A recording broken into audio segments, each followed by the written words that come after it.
So what are those basic PC system parts that we've been talking about? Again, there could be many of them, but we're going to keep it simple. In general, a PC system needs to have a central processing unit, or a CPU, a monitor, a keyboard, and a mouse. We're going to talk in depth about CPUs, keyboards, and mice. We're not going to talk much more about monitors. Remember that the central processing unit, or CPU, is something that we'll be talking about, and it can also be called the case. But we'll get onto that in just a second. When it comes to monitors, keyboards, and mice, we have several different versions and they may look different. Here we can see two examples. On the bottom we see an older model called a CRT. Basically they're big and bulky and they were around for years. But they've pretty much been completely replaced by monitors that look more like the one on the top. Again, they could be different colors, different sizes, but the one on the top is known as a flat panel. It's much skinnier, much lighter, sleeker if you will. They both do the same thing. They allow us to see what's going on the computer or what we're typing, what the computer needs from us, and so forth. Keyboards are input devices that we use, and these are two kind of specialized examples. On the top, it's called an ergonomic keyboard, and we'll talk more about these later, but it's kind of split, a little bit different than a typewriter would be, so that it's easier for people who do a lot of data entry and less wear and tear on their hands. On the bottom, you see a gaming keyboard. Now it has all kinds of extra little buttons and it even has red on the keys instead of a typical black and white. This has a lot of extra things specific for gaming. Not necessarily appropriate for a business environment, but if you need to work with gaming and all the different things that have to do with that, this is the perfect keyboard for you to use. Probably the simplest type of hardware that we have is the mouse, and we'll again talk about the mouse in a later section. But a mouse is a pointing device, and we can point and click, and here you just see a couple of versions. They all do the same thing, even though they look very different. All right, let's get into the nitty-gritty, that central processing unit, or the CPU, or what some people call the case or the box. This is the box that sits on your desk or on the floor. It might be upright or it might be sideways. It just depends on what type you actually have. It also may be integrated into the monitor. Some of the computers these days actually put the CPU components on the back of the monitor, making the monitor a little bit thicker, but then you don't have to worry about the box. The CPU is really the brains of the system. This is where all of the computing magic really happens. It has all the circuitry and electronics as part of it. What we can see on this particular screen are several examples of CPUs. They all do the same thing, but they do look very different. On the left is probably your most traditional looking CPU. It's a little bit wider, a little bit taller, very chunky if you will. The second one is a sleeker model, a little bit more narrow, something that we might call a mini tower, whereas the one on the left could be a full tower. The third one is actually a gaming machine, and it has all kinds of nice little lights and things that light up on the inside, makes it more exciting for people who are gamers. And on the right-hand side, we have a very small one that can sit right on the desktop. All of these do exactly the same thing. They have different potential. We'll talk about what that is in just a few minutes, but they're all the brains of a system, even though they're different sizes, different shapes, different colors, and so forth. So what's actually in the box? Well, actually that's pretty easy. The CPU can contain many different components or parts, but the most important parts we've listed here. A CPU has to contain a motherboard. It should contain a hard drive, something called RAM memory, a power supply, a fan, and it could have things known as sound, video, and network or modem cards. We're again going to take these kind of one step at a time. What we won't talk about anymore after this particular slide is the power supply and the fan.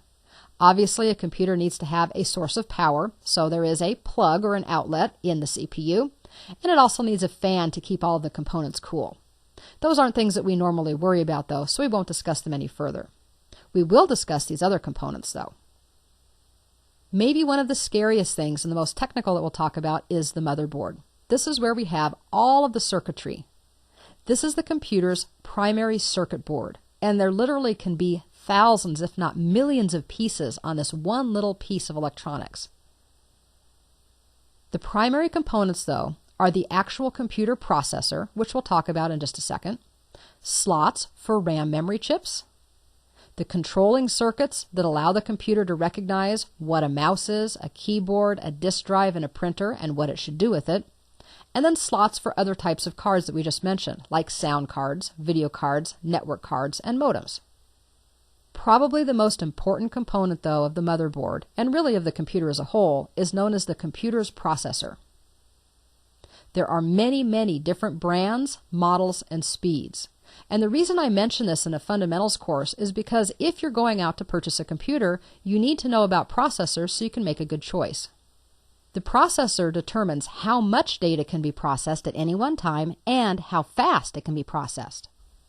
Common brands include Intel and AMD, and within those two you also have different models like Celeron, Pentium, Core 2, Athlon, Turion, and Phenom. Many current processors actually have more than one processor in them, and these are sometimes called dual or quad core processors. So on your computer and on your motherboard, you'll have one processor. But if you have a dual core processor, it actually has two processors in one, and if you have a quad core, it has four. But what about the processor's speed? Well, it's not quite as clear-cut as just saying, just tell me what the speed is. Here's why. The type of processor can be faster or slower than the same speed, but a different type of another processor. Let me give you an analogy for that. Let's say that you and somebody else are supposed to both go to the grocery store.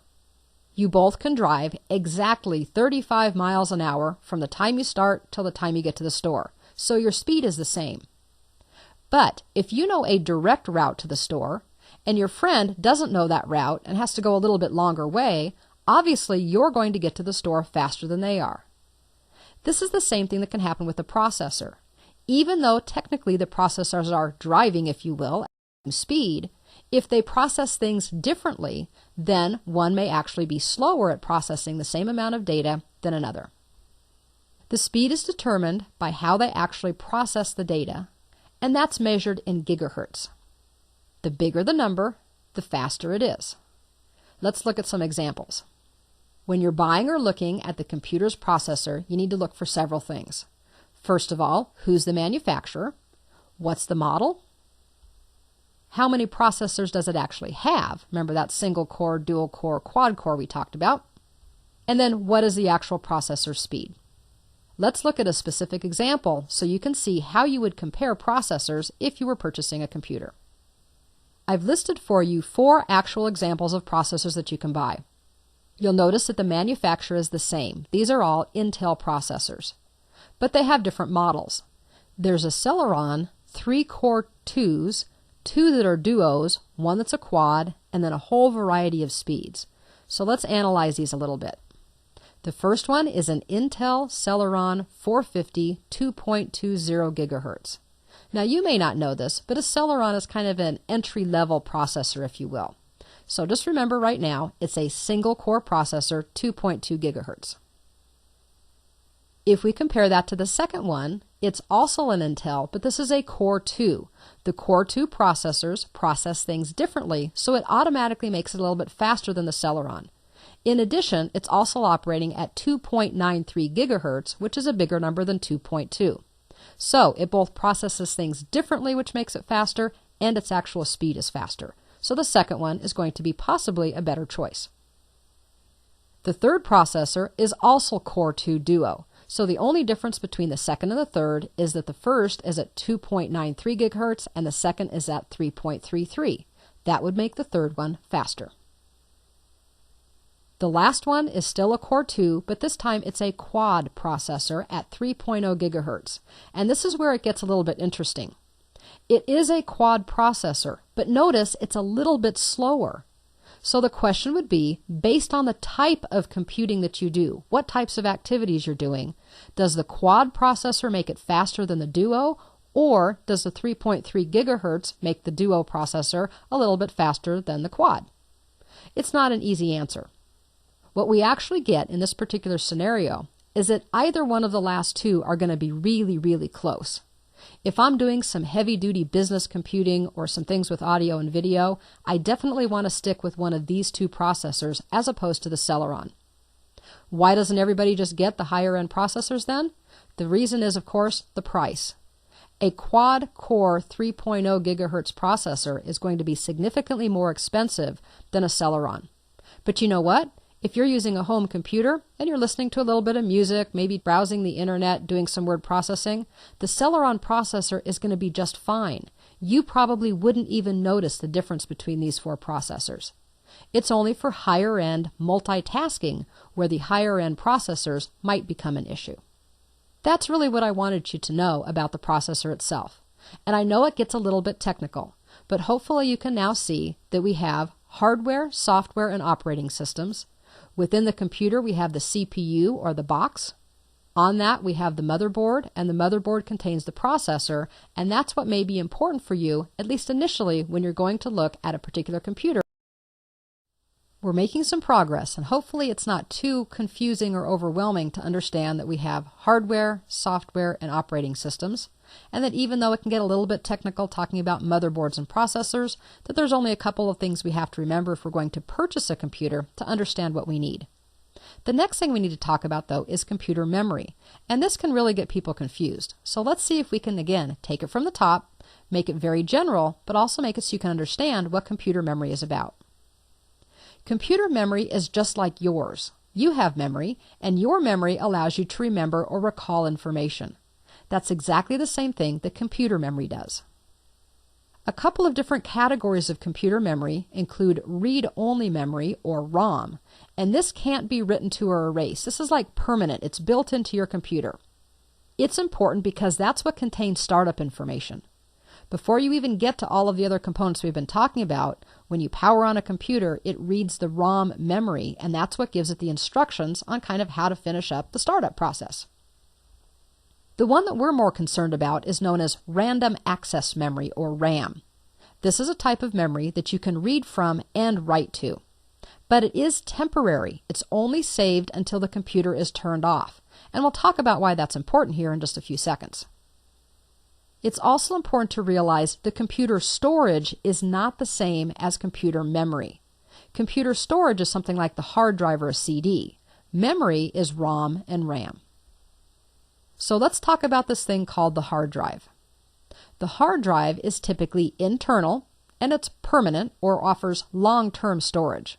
So think again back to yourself. You have short-term memory and long-term memory, and stuff that you need to remember for a long time. Hopefully you've committed to long-term memory so that you can recall it not only in the next few moments, but next year, next week, or next month. Remember that the hard drive is not the same as memory. This is actually considered storage. Hard drives are usually measured in gigabytes, and this is something that has changed over time, but now we measure hard drives in gigabytes. The larger the number, the more storage you have. It's kind of like the number of shelves in a library. Now let's think about that analogy for just a second. If I live in a small town, maybe there are 10 bookshelves in the library. Obviously, that can't hold as much as the Library of Congress that has thousands and thousands of shelves. So your hard drive is like a bookcase. You put the book up there, you may not need it for a week or a month or even a year, but you know that it's still on the bookshelf when you need to go get it. When you need to retrieve it, you can go to the shelf, you can pull the book off, and you can get the information that you want. Likewise, when we save something to a hard drive, using that as storage, we can go to the hard drive at any time, today or next year, pull off the information that we want as well. Now that, of course, is different than RAM memory. Remember that the hard drive is storage, but RAM memory is not. This is temporary, sometimes called volatile or short-term. It's not for long-term storage. If you want to keep something a long time, you had better not keep it in RAM memory, because as soon as the computer goes off, that information will be lost. This is short-term. RAM can hold file-specific data, like if I'm typing a letter, until I actually save it, that will be held in RAM memory. But it also can contain computer instructions. So likewise, when the computer is trying to figure out what it needs to do, those will temporarily be held in RAM memory. When the computer is turned off, RAM is cleared or reset, so it is not a storage place. RAM is measured these days in gigabytes as well, and the higher number or the more RAM you have, the better your system performs and the more that it can hold at any given time. Think about it this way. Having more RAM is like having somebody who has a better short-term memory. I joke with my husband that I have a 3-item limit in my short-term memory. If he tells me to get bread, eggs, and cheese, and then he adds butter, I lose the last one because I can only remember 3 things at a time. He's better at such things, so maybe he can remember 10 things at a time. That in some ways makes him a little bit more efficient, because he can remember a few more instructions or directions at any given time without having to go back and look it up. RAM memory is exactly the same. But how does this actually affect you in the way you work on your computer? More RAM means several things. It means faster performance, that you can have more open files at one time, that you can work with larger, more complex files, that you can have more programs running at one time. And like having a table to study from instead of a desk or holding a book on your lap, the more RAM you have, the better. Well, let's talk about this for just a second. You get faster performance because instead of having to feed the computer one instruction at a time, the RAM can hold multiple instructions, so the computer can simply access it faster. Likewise, that's why you can have more than one file open at a time, and they can be very complex files because that can be held in temporary memory. Let's go to my analogy though. Let's say that you need to go and you need to study, but you get to the library and the library is filled up. Now remember, the library has shelves and shelves of books. That's your hard drive. If you can't find anything but an individual chair, then you're kind of limited on how much you can learn at one time, because you can look at one book that you've gotten off the shelf, but when you're done with that book, you have to go put it back before you can get a second book because you can only hold one at a time. On the other hand, if the library is empty and you have a really large table, you might be able to pull 8 or 10 or 20 books off the shelf at one time and have all of those books open in front of you. Now you can work a little bit faster and more efficiently because all of that information is right at your fingertips. You don't have to go back to the bookshelf each time you need to get a new piece of information. That's what happens when you have more RAM on a computer system, and why all of these things are true when you have. While it's important to understand the concepts behind the motherboard, the processor, and memory, the good news is that all that electronics and circuitry stuff is carefully and safely tucked inside the box, and we're fortunate because normally we don't have to deal with it. What we usually have to deal with are all the lights and ports and buttons and things that we see on the computer itself. So let's take a few minutes to get familiar with what types of things we might see. The CPU, or computer case, will actually have many different lights, buttons, or ports that you can use. Typically, a laptop is actually going to have more than maybe a regular desktop CPU. You're going to have something like the power button. You always have to have one of those. You'll probably have a light that represents your hard drive. You'll have a battery light for your laptop. You might have multimedia buttons. And you're also going to have various different kinds of ports. Now, when we talk about the hard drive light, this is simply going to be a light somewhere on the case or on the CPU. The most important thing to recognize about this is when that light is lit, it means that the hard drive is running. In other words, it's spinning and it's actively doing something. It's really important that you do not turn off your computer while the hard drive light is spinning.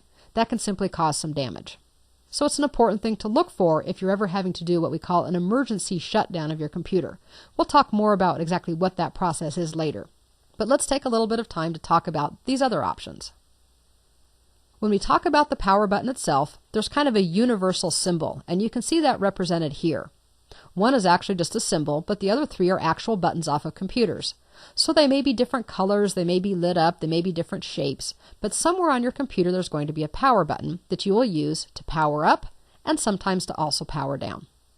The power button is a basic component, but so are the ports, which is how you actually connect things to your computer.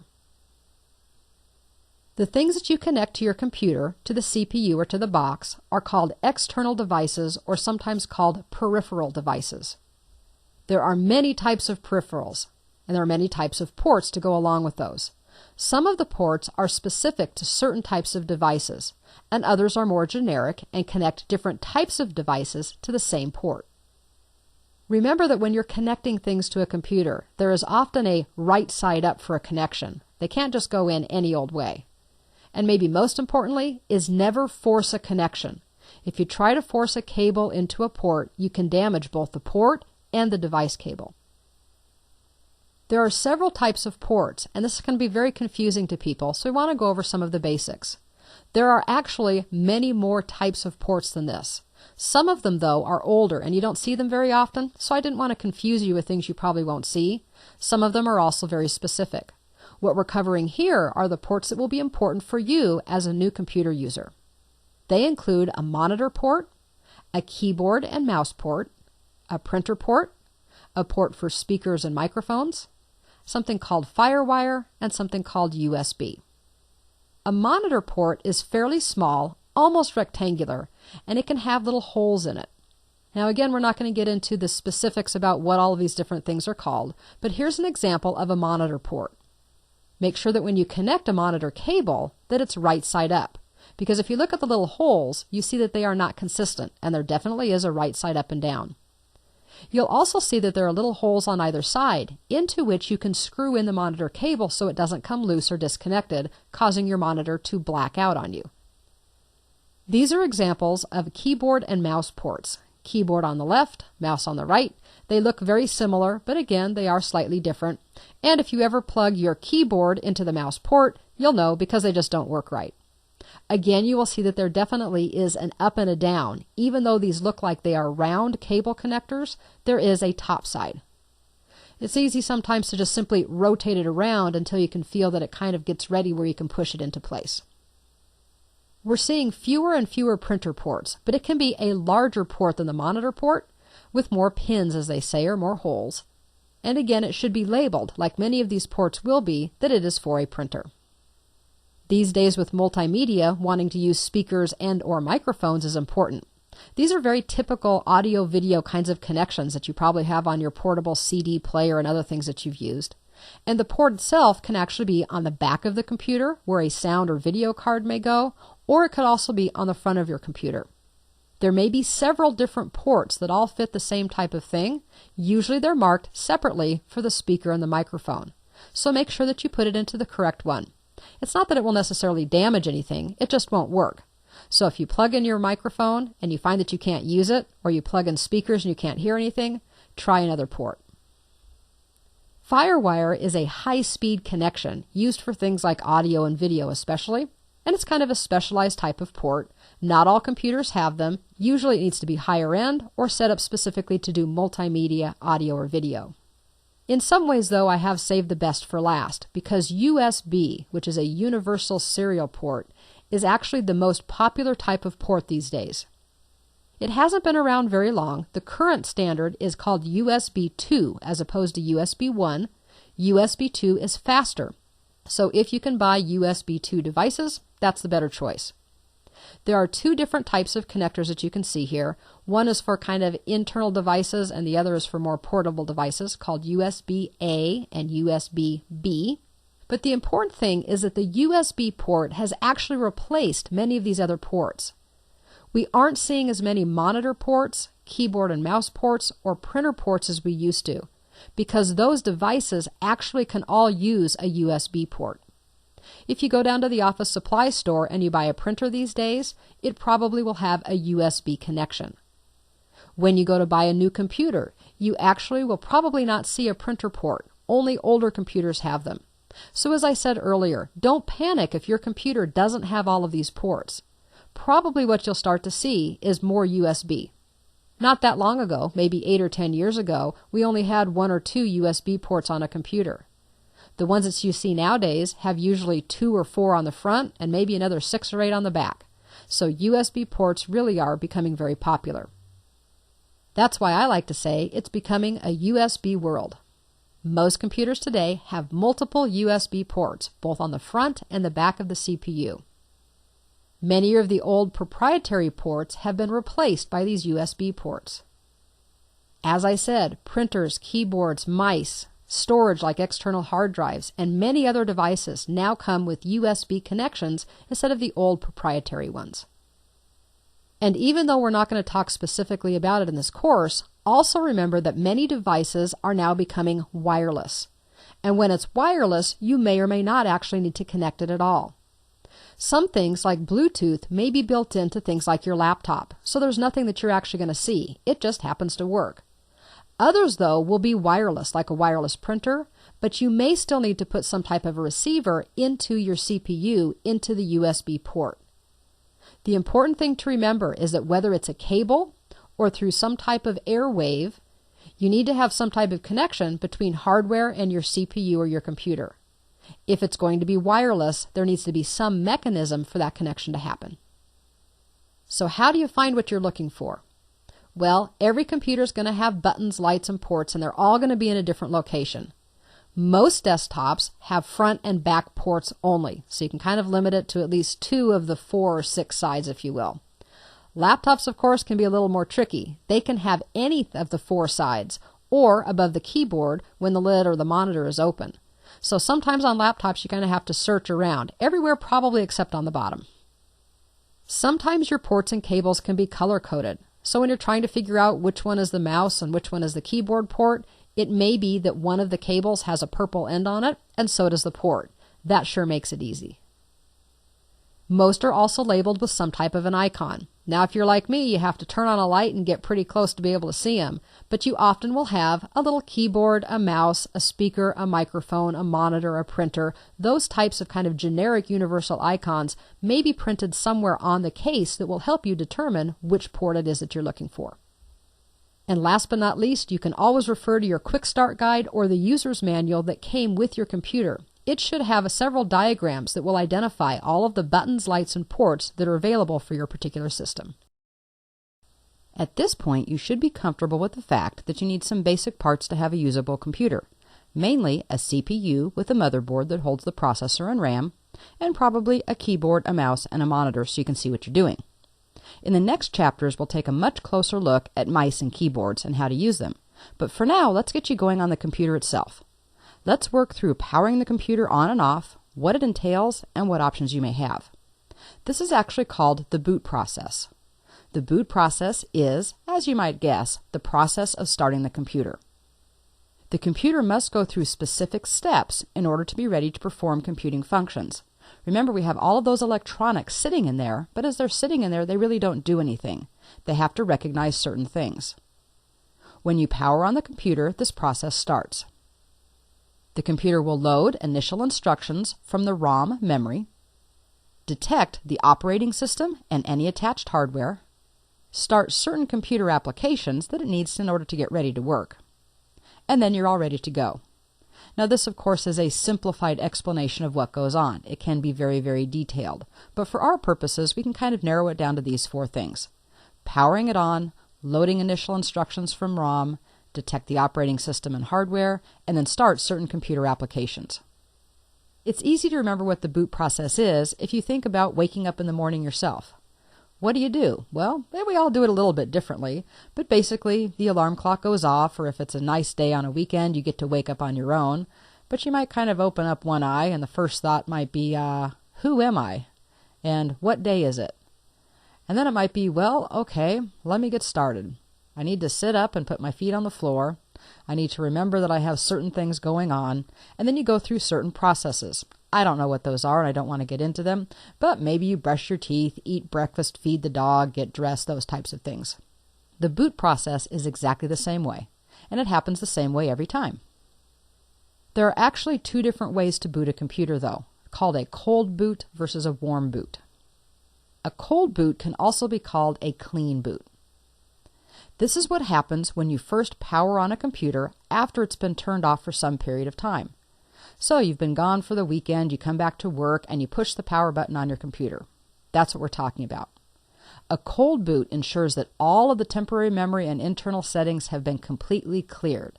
Basically, the computer has been in a powered off or an at-rest state, and you're going to wake it up from the beginning. The way to do this is to press the power button. Now at this point, we're talking about starting the computer, not restarting or turning it off. We'll get to those things in just a little bit. So for now, a cold boot can only be completed by pressing the power button. A warm boot, which can also be called a reset, is a little bit different. This is restarting the computer without completely turning off the power. This does still erase RAM memory and reloads the operating system. You might want to do a warm boot if your computer all of a sudden is acting funny, because possibly you have too much stuff in RAM. The RAM memory is getting a little bit confused and you simply want to reset it. Another time when you might do a warm boot is after you've installed some software or an application. The computer may ask you to reboot the computer, again, to make sure that everything is set up the way that it needs to be and it has kind of a fresh start.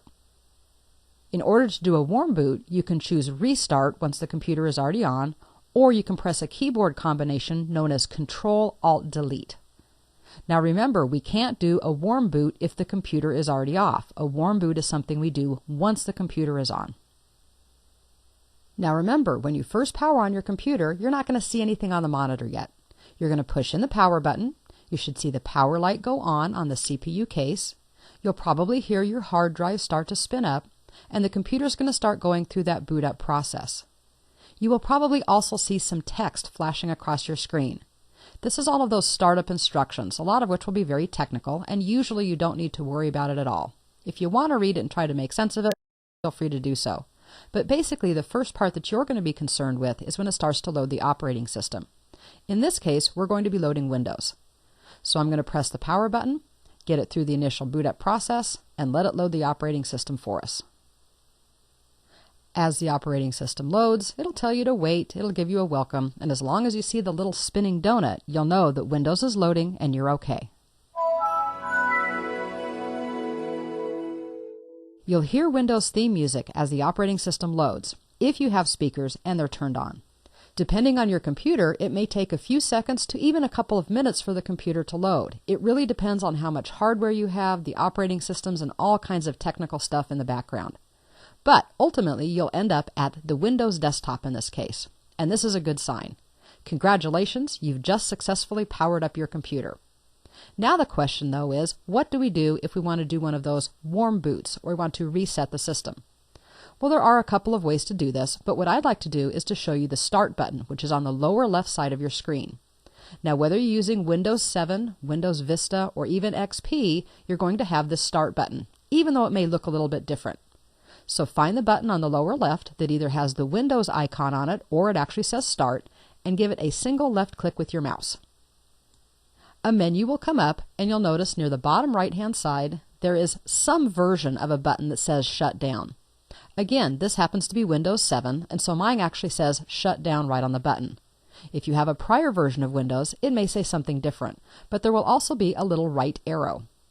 If you do a single left click with your mouse on the arrow, this is where you get to see a lot of your options having to do with shutting down, powering down, and switching users. At the top of the menu, I see an option to switch users, as well as simply logging off.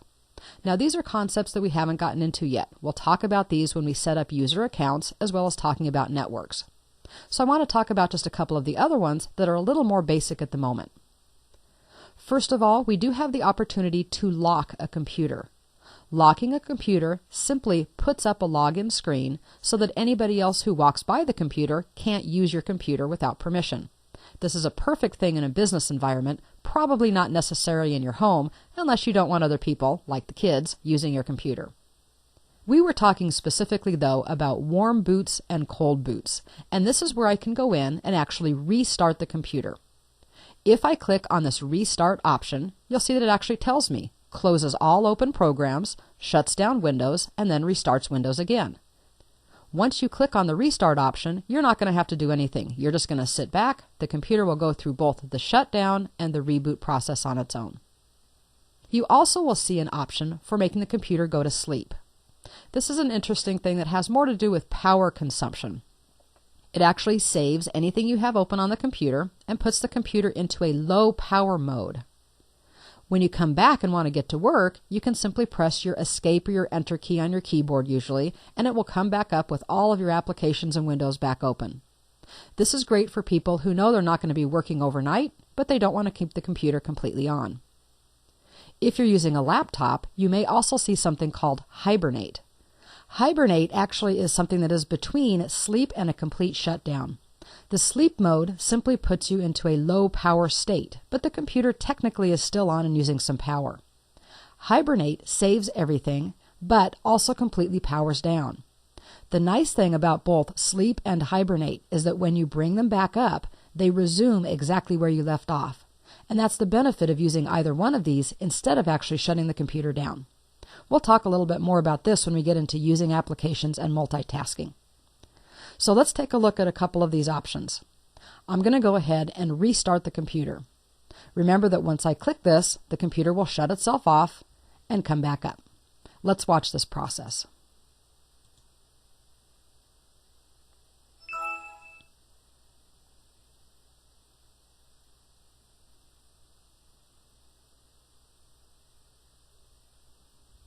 As the computer begins to reload itself, you'll see the same things that you saw when you did a cold boot.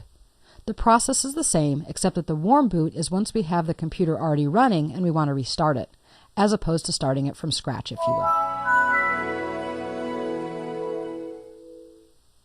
There you go. Now you've done two things. You've actually powered up the computer and done a cold boot as well as a warm boot. The last thing for us in this particular section is to go ahead and go through a shutdown process. This is likewise very simple. We're going to click on that Start button, come to our Power options, and because I'm on Windows 7, I can simply click Shut Down. If you're on a prior version, you'll have to use that arrow and choose Shut Down from there. We'll go ahead and shut it down, and then we'll be all finished with this chapter, and we'll be ready to move on to mousing.